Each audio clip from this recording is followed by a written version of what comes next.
Hello and welcome to episode 2 of H&E Unplugged. My guests today are Aaron, featuring Izzy on a minor part. I'm going to be asking you guys some questions about psychology, and we're going to see basically how well you know your subject. Again, I know absolutely nothing about psychology, so it will be fun for me to find out too. Question 1. What are you guys studying at the moment? So we have 3 teachers in psychology. We have Mr. Gibbs, Miss Rogers, and Miss Lawrence. With Mr. Gibbs, we're doing the love that is research methods. Currently, I'm doing with Miss Rogers attachment, but I know a lot of the other classes are still on approaches. And with Miss Lawrence, I'm doing clinical, but I think a class has moved on to social influence. Nice. I know what absolutely none of that means, but it sounds fancy, so it's fine. Are you enjoying it so far? I love psychology. It will always be my favourite subject. I want to do a career in it. It's honestly, I love it. But I know some people have an issue with the amount of content that's part of it, and that does make sense. There is a lot. You said about jobs as well. So, what jobs? Do you have any idea what that could link to? Or? So, degree level psychology, you either go into a BSc, which is a Bachelor of Science, or a BA, which is the Bachelor of the Arts. If you're looking at doing a Bachelor of the Arts, you're looking into holistic psychology and looking into things like, a very famous one is supermarket psychology, where all supermarkets are designed around how you go in and the things that you want are going to be right in front of you, but dotted around the place. And so you've got to walk around the entire, which then means you're going to spend even more money. So that's looking at Bachelor of Arts and looking into art psychology, whereas BSc is looking at science-based, so things like cognitive psychology and biological psychology. Right. If you could have taken it for GCSE, because I'm pretty sure they don't do it at GCSE, but would you have done if you had the chance? I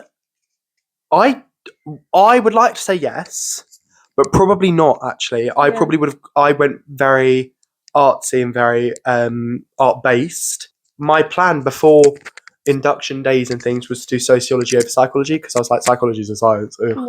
But went into one of the induction days with Mr. Gibbs and absolutely adored it. And so I was like, I know that this love at first sight for a subject. Big up Mr. Gibbs, by the way. Big up Mr. Gibbs. I would have never done psychology before inductions. The only reason why I came to the psychology talk at Hearts and Essex on open day was because my friend wanted to come, and I was looking around with my friend. She never ended up taking it, but I loved it in the talk. I fell in love with it. And because I felt that I'd never looked at doing a science. I wasn't very academically smart. I'd take CTEC, so like performing arts, so I'd never considered a sciencey subject. And then I felt so interested in it, which I'd never been with science before, and still to this day I'm so interested. My love has only grown for it. I genuinely couldn't say anything more about it. It is incredible. So what else are you guys studying at the moment? How does it compare to psychology? I do health and social care and drama. Drama and psychology. In drama, you learn how to become another person, how to act and understand people, whereas in psychology, you're learning why you understand and things. With health and social care, they have the similarities between things like the nervous system, which you do in biopsychology, and sort of understanding how our body works at a more general sort of area. Right. Do you have a favourite theorist out of all the theorists? I did have to do a little bit of research for this. Yes. And there's a lot, I have to say. So I do have a favourite. I've got a least favourite. Okay. Which is, I'm quite famous for my least favourite one. My least favourite, for anyone wondering, is John Bowlby, who is he theories a lot of attachment. My favourite theorist is probably Rutter and Rower, who did a study on orphan children in Romania. And it was a study conducted in, I think it was it was either 50s or 60s, of orphan. So institutionalization is a concept about how kids growing up without parents and receiving very minimal affectionate care, looking at things like privation and deprivation, which are theories. And he looked at how kids actually, what they were like when they grow older. But a lot of people that looked at institution came up with something called pseudo-autism, which autism specifically is a trait that's very much genetic and environmental, but this pseudo-autism is something that they have none of the physical attributes of autism. It's just their mind, and it's actually just down to a lack of like a connection with a parent or a caregiver. That's really sad. Very sad, yes.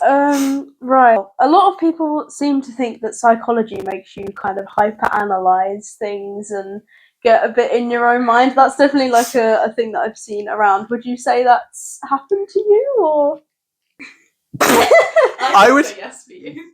I would lie if I said no.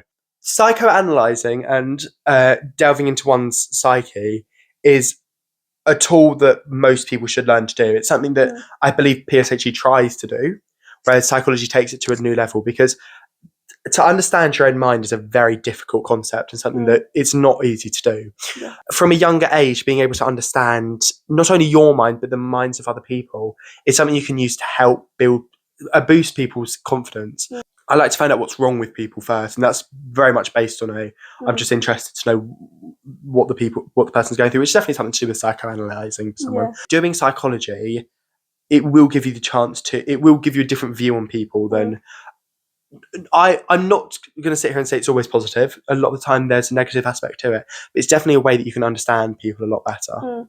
Is there a topic that you find you kind of use in real life, or that you find sort of seeps into daily life a little bit?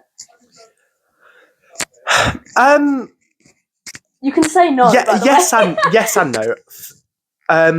The topics that we've done in the moment in Year 12, I would say probably not. Research methods, although we all talk about how much we hate it, it's not actually that bad. I enjoy it. Yeah.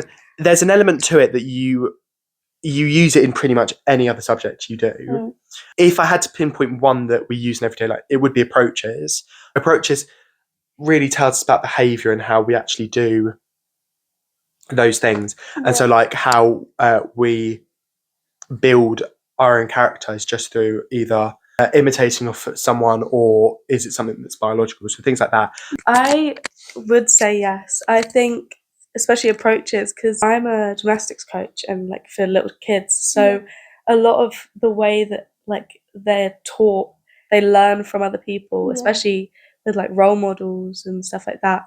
It's like you'll see them copying what us coaches do. I never noticed it really until I started doing psychology. I'm like, they're copying what I do when I get rewarded on it, and then they get rewarded, so then they keep doing that behavior, and it's I think it's very interesting. I think I see, even in the last few months, I've seen the world in a completely new light. Yeah, I think I noticed that as well. Less so with, obviously I don't do psychology, but things like media, like for example, if you're watching a film and then you start to go, oh well, there's this camera angle and this theory, and it's like just takes over your brain. It's like with drama, you can never watch a stage show. Oh no. Exactly. Always like analysing everything. Final question: if you could come up with your own theory around something to do with that, or your own sort of study that you could come up with. I am a massive overachiever with psychology. There's a few that I've looked at personally. I'm mainly interested in sort of neuroscience and neuro capabilities, but it's not as easy to come up with a new theory for that, because a lot of what we've got is fact. Me and a friend of mine have been working on a theory at the moment, which is based on something called positive deprivation, which is where, as a child, is it good to be left alone sometimes, and good to be, so especially when it comes to toilet training, make sure that they go to sleep on their own, is something that is called controlled crying, which is a real thing, where parents let the child cry because it's done in what's called the critical period. You can argue that it's loosening attachment with a parent, but potentially that could be a good thing because it means that they're no longer dependent. But also with the argument with, if you give too much of it, you have something called an insecure avoidant child, which are all theories based around someone called Mary Ainsworth. Ainsworth and Bell. They're kids that from a very young age seem to be very like they do everything on their own. They're very solo, and it's where potentially in psychology at the moment, they're both those traits seen as a negative trait, whereas potentially bring them into a good light and seeing that actually there could be a positive aspect to deprivation, or just slight deprivation. Deprivation itself is not a positive thing, and it never will be, because it's about abandoning child. Something we don't do in school, but something that of further research I've done is something called priming, which is similar to the idea of schema, which is in a cognitive approach, where the little pockets of information that help us decipher something without having to think about it, really. Like, if there's a missing word in something, you've got a few of the letters. Depending on the words around it, you might answer that itself. So a common one is, if you had a word that starts with S and ends in P, and you had the words bread, tomato, and basil, your mind first goes to soup.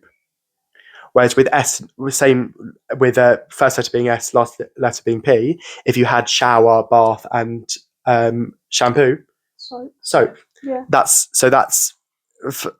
fine case of priming. So we are going to move on to our quick fire round now. It's about conspiracy theories. Oh, Okay. So I'm gonna be asking. Are these- the whole time. Are these psychological conspiracy theories? I don't really know. They're just like famous conspiracy theories. 2 minutes 30 on the clock. You guys have to answer, which is a really long time, to be fair. We had it as a minute for the first episode, and it went way too quickly. So I've, elongated it out a little bit. Right. So off we go. Do you think aliens are real? No. No. I believe there's something. I just don't know what. Yeah, I agree. The concept of an alien is something that there's proof that there will be being somewhere. But alien, I would say, is probably a bad topic and bad thing to call it. Do you think the moon landing was fake or real? Oh, real. Yeah. Real. Yeah. Anyway, I hate. Yeah. These are like the stereotypical like ones. Yeah. You are first, but- Yes. Oh, I do. That's my next Oh question. God. Do you think the Earth is flat? Yes, it's flat. No, I'm kidding. No, of course it's round. Aaron's a flat earther. No, it is definitely spherical. Okay. Bloody flat earthers. Do you think the Illuminati is real? No, I don't even. Thing is, I don't know really what the Illuminati is, right? And I am someone that believes in science. So the Illuminati, what I know about it is complete and utter toss. Okay. Kind of. I don't know. Because I'm like chronically online. Yeah. So like from what I've seen I kind of do. But Aaron doesn't use the internet ever. Oh. I'm chronically offline, Okay. so He doesn't use social media. Okay, performative male, but okay. Exactly. right. I'm kidding. Do you think vaccines actually work, or are they just put in by the government? I got this on a website. It Oh my God. said it was like top 10 conspiracy theories. Vaccines have been around for longer than we have, right? Look at Alexander Fleming. Oh my God, I'm getting Yeah. angry. Alexander Fleming. Vaccines are one of the best invention, maybe even the best invention that we've ever had. 40 seconds. Uh, Yes, they are 100% real because that's just a Yeah. they obviously help. Last one. Do star signs mean anything, or are they rubbish? Star signs are a bit like tarot cards and things to me. I do them for the fun of it. I don't think my horoscope tells me I'm meant to be a calm person, so that says enough. I just don't understand them enough. So I don't like, because some of it I'm like, yeah, but then couldn't everyone feel like they relate to that? Yeah. Like Taurus are meant to be like cool, calm, collected. I'm Yeah. like, I kind of That's am, me. but I'm also not. Aquarius is meant to be creative. That's fine. I'll take that. Quiet and observant. I'm the least quiet person I think there is. Oh no. Okay, the timer went off. But yeah, okay, quick fire round over. Okay, so that concludes episode 2 of H&E Unplugged. Don't forget to like and subscribe if you want to see more content from the network and also from us. Thank you guys for being my guests today. And Thank you. Stay curious, stay connected, and we'll see you in the next episode. Goodbye. Bye. Really know your subject, which I know absolutely nothing about psychology, so this will be fun. But yeah, so question 1. What are you... Can I pause for 1 second? By the Sure. way, this camera only has EV in it, so if you're smoking at this one, you can't. Look at that one. He was going. Should we do that from the beginning? Crap. Yeah.